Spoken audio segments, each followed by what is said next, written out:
मैंने कहा कि अगर आप फ्लावर को देखें तो फ्लावर के अंदर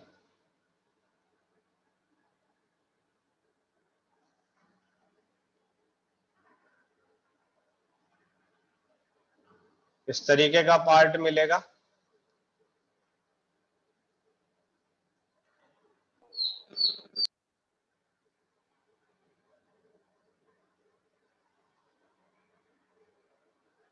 ऐसा पार्ट मिलेगा।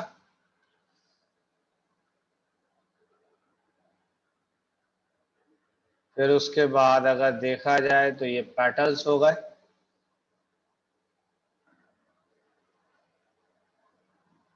और देखा जाए तो ये सेपल्स हो गए,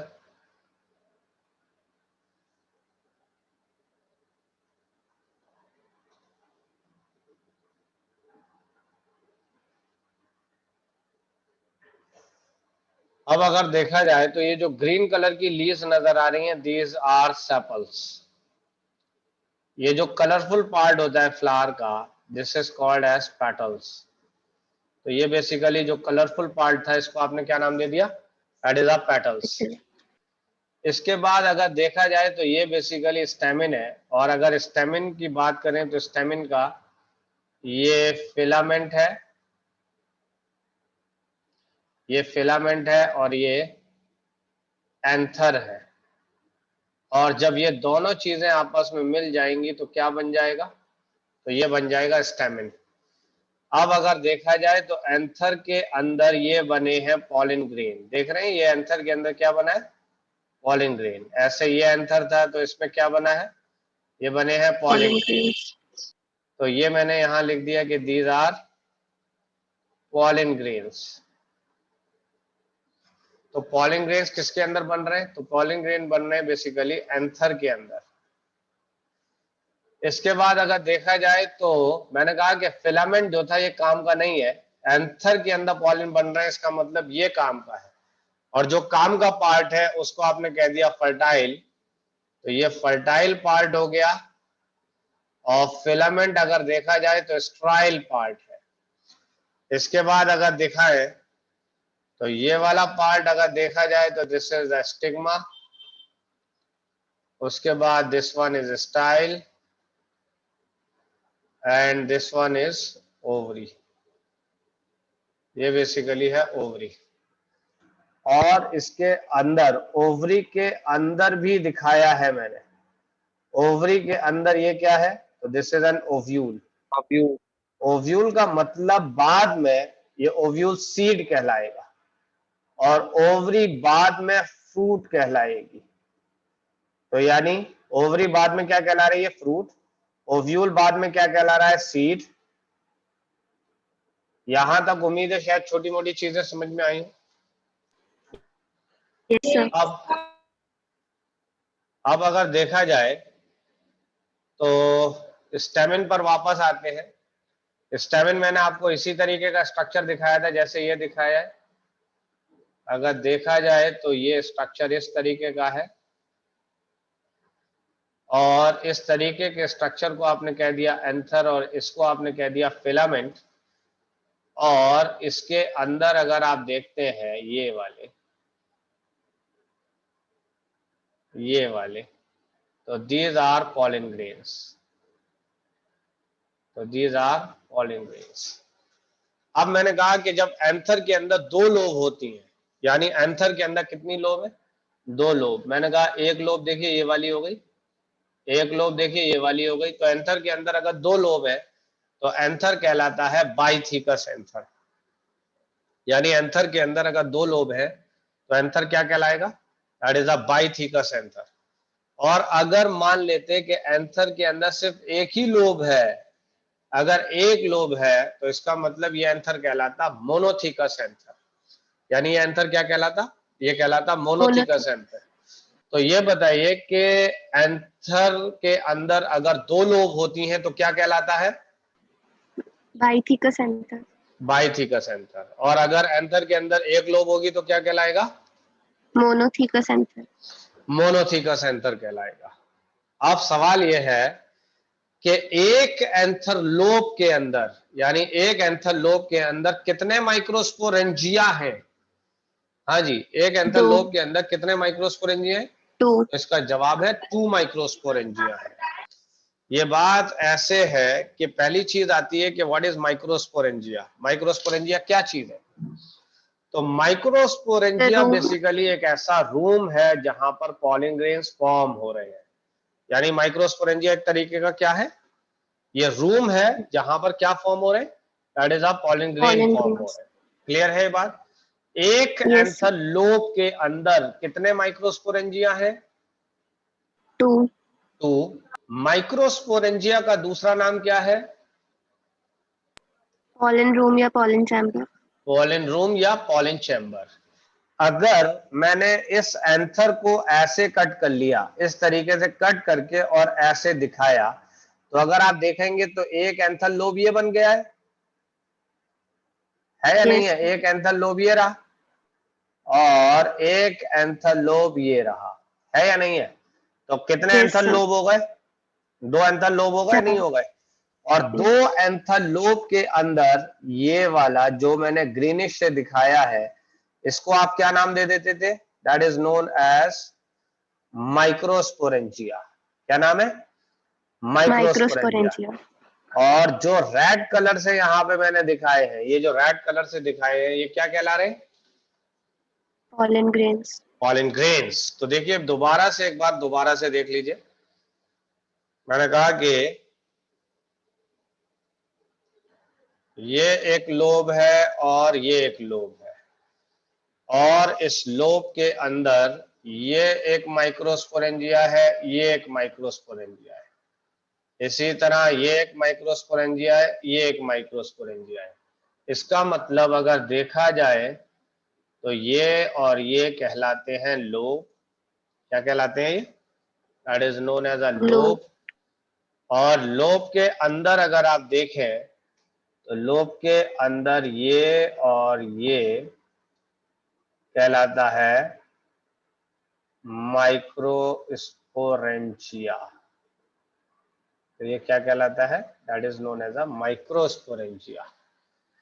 ठीक है। और उसके बाद अगर देखा जाए तो इस माइक्रोस्पोरेंजिया का दूसरा नाम होता है, ये एक तरीके का क्या था माइक्रोस्पोरेंजिया?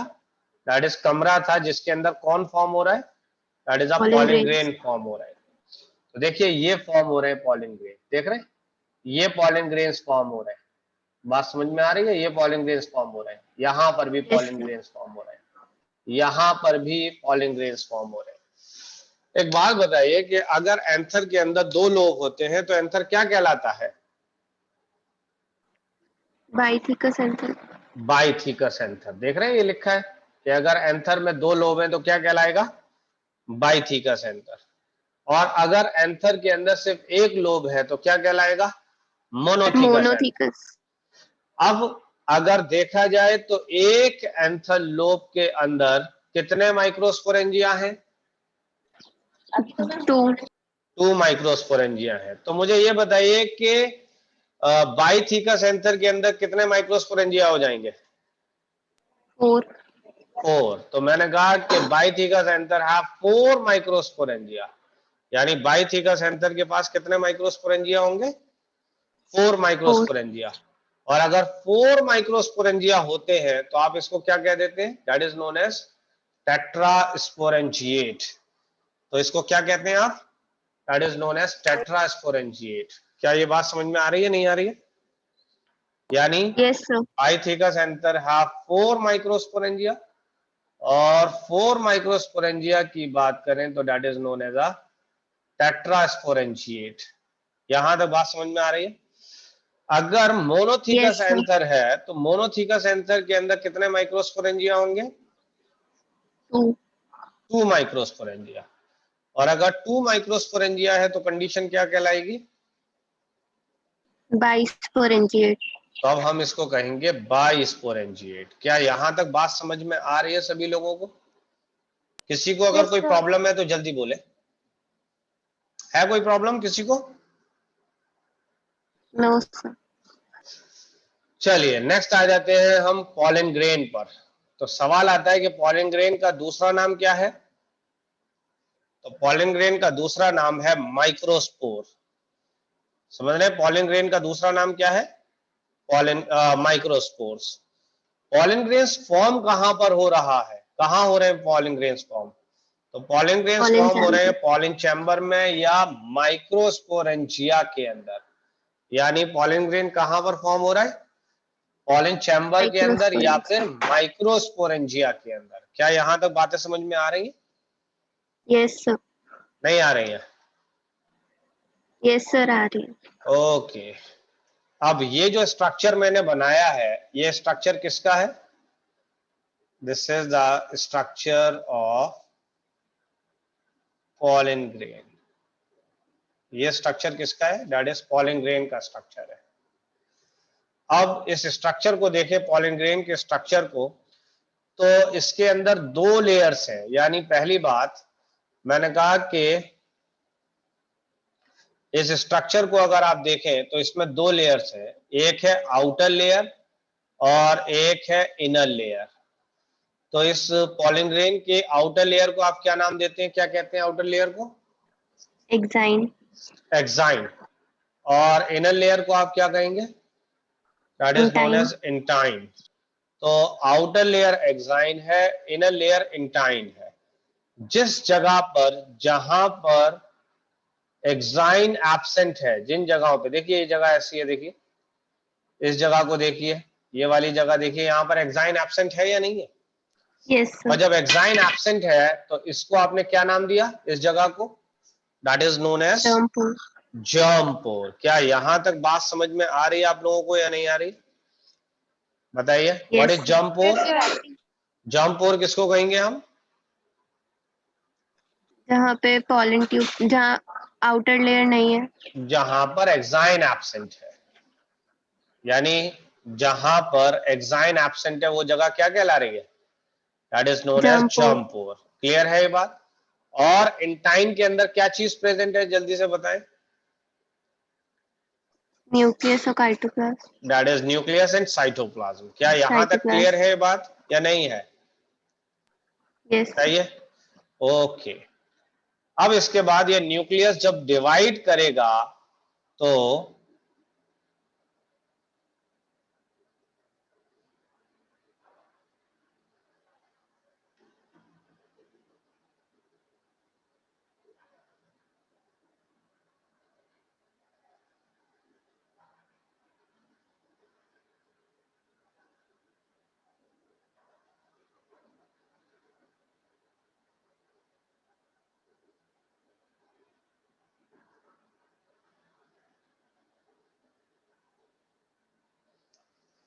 तो यहां पर आप देख रहे हैं कि ये जो स्ट्रक्चर निकला हुआ है इसको आप क्या कह रहे हैं? This is known as pollen tube. इस स्ट्रक्चर को क्या कह रहे हैं आप? Pollen pollen tube. ट्यूब। कहां से डेवलप हुआ था? Germ pore. Develop from germ pore. अच्छा, एक बात बताइए, ये स्ट्रक्चर क्या था? ये वाली लेयर बताइए जल्दी से, क्या है ये? Exine. That is exine. और ये वाली कौन सी लेयर है? Intine. That is intine. और अब अगर देखा जाए तो देखिए यहां पर इस पॉलन ट्यूब के अंदर अगर आप देखें तो पॉलन ट्यूब के अंदर अगर आप देखें तो ये मेल गैमीट है। क्या है? Male gamete. मेल गैमीट कितने हैं? 2. 2। क्या ये बात समझ में आ रही है नहीं आ रही है? बताइए जल्दी से। सर pollen tube एक बार बता दीजिए. बस इतना समझ लीजिए कि ये जो न्यूक्लियस था, मैंने यहां पर लिख दिया कि ये न्यूक्लियस डिवाइड। न्यूक्लियस ने क्या किया है? डिवाइड। Divide. और इसने यानी फॉर्म किया है मेल गैमीट। क्या फॉर्म किया है? Male male gamete. गैमीट। और ये मेल गैमीट जिस स्ट्रक्चर से निकले हैं उस स्ट्रक्चर का क्या नाम है? Pollen tube. ये पॉलन ट्यूब बेसिकली फॉर्म्ड हुआ था by the pushing of cytoplasm. ये पुशिंग ऑफ साइटोप्लाज्म से फॉर्म हुआ है। यानी हुआ क्या कि ये जो साइटोप्लाज्म था ये वाला, ये पुश करने लगा इस जगह पर, और जब ये पुश करने लगा तो ऐसे करके ये पॉलन ट्यूब फॉर्म होने लगा। देख लीजिए ये पॉलन ट्यूब फॉर्म हो रहा है ये वाला। कुछ बात Yes. समझ में आई? अब भी नहीं आई? और Yes, पॉलन sir. ट्यूब के अंदर क्या चीज मौजूद है? Male gamete. Male gamete. कितने लोगों को ये बात समझ में नहीं आ रही है? जल्दी से बताइए। कोई ऐसा है जिसको नहीं आ रही है बात समझ में? और नहीं आ रही है तो कहां से नहीं आ रही है, जल्दी बताएं। सभी को समझ में आ रहा है? ये बताइए कि न्यूक्लियस डिवाइड किया, और न्यूक्लियस डिवाइड करने से इसने क्या क्या बनाए? इसने क्या बनाए? तो इसने बना दिए हैं दो मेल गैमीट्स। क्या बना दिए इसने? दो male gametes. दो मेल गैमीट्स। और दो मेल गैमीट किसके अंदर मौजूद है? Pollen tube. पॉलन ट्यूब के अंदर। क्या इस वाले स्ट्रक्चर में मेल गैमीट थे? नहीं. नहीं। क्या इस स्ट्रक्चर में मेल गैमीट है या नहीं है? Yes, sir. अगर है तो अब इस स्ट्रक्चर को आप कह रहे हैं मेल गैमीटोफाइट। इस स्ट्रक्चर को अब आप क्या कह रहे हैं? Male gametophyte. That is a male gametophyte. तो मैंने कहा कि व्हाट इज मेल गैमीटोफाइट? हाँ जी। जिसमें मेल गैमेट्स फॉर्म हो चुके हैं. Structure which carry male gamete. हाँ जी। तो मेल गैमीटोफाइट किसको कहेंगे हम? The structure which carries male gametes. तो ये बताइए कि A structure male gamete carry कर रहा है या B structure male gamete carry कर रहा है? B. तो हम मेल गैमीटोफाइट ए को कहेंगे, बी को कहेंगे? B. बी को कहेंगे। अच्छा, मेल गैमीटोफाइट कहते किसको थे? जो स्ट्रक्चर मेल गैमेट्स को कैरी कर रहा है. जो स्ट्रक्चर मेल गैमीट को कैरी कर रहा है। ठीक है, ये मेल गैमीट बने किससे हैं? Pollen tube. नहीं, बने किससे हैं? किसने बनाया है इन मेल गैमीट को? पॉलन ट्यूब ने नहीं बनाया। हाँ, न्यूक्लियस ने बनाया है। देख रहे हैं, ये न्यूक्लियस ने बनाया, ये न्यूक्लियस डिवाइड किया है, और ये न्यूक्लियस ने मेल गैमीट बनाया। लेकिन ये न्यूक्लियस, ये मेल गैमीट प्रेजेंट किसमें है? तो ये प्रेजेंट है पॉलन ट्यूब के अंदर, लेकिन बनाया इसको न्यूक्लियस ने। समझ में बात आ रही है? तो मेल गैमीट को बनाया किसने? Nucleus. किसके न्यूक्लियस ने? तो मैंने कहा कि Pollen grain के structure. pollen nucleus divide, pollen nucleus divide and form, pollen nucleus divide and form male gametes. क्या यहां तक बात समझ में आ रही है कि pollen nucleus divide करेगा और क्या फॉर्म कर देगा?